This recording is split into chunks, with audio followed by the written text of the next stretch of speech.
I don't know how people are expected to kind of be able to have a good standard of living with that kind of wage. As of June 1st, BC's minimum wage has gone from $16.75 to now $17.40. And Metro Vancouver's living wage is over $25 an hour. But is this enough to keep low-paying workers afloat in one of the most expensive cities in Canada? There's a lot of people who are really struggling in this city.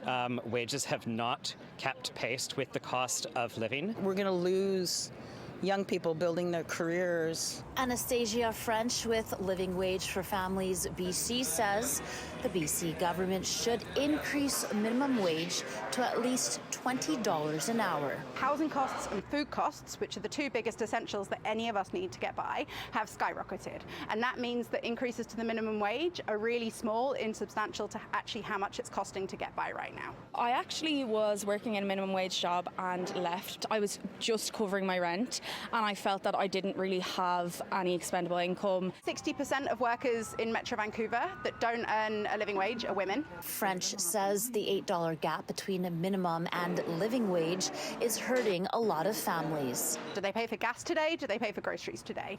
And often they have to then work additional jobs just to make ends meet on top of their full-time job. In a statement, the Minister of Labour says they have tied minimum wage to general inflation and, quote, future increases will continue to be tied to the annual rate of inflation. We also are asking the government to take real action on affordability, because if we can lower these costs, lower the cost of housing, lower the cost of food, that closes that gap between the minimum wage and the living wage, and it makes it easier for employers to step up and pay a living wage. Housing and food are human rights. So as a business owner myself, I'm all for keeping pace as best we can because we're still not there. In Vancouver, Angela Bowers, City News.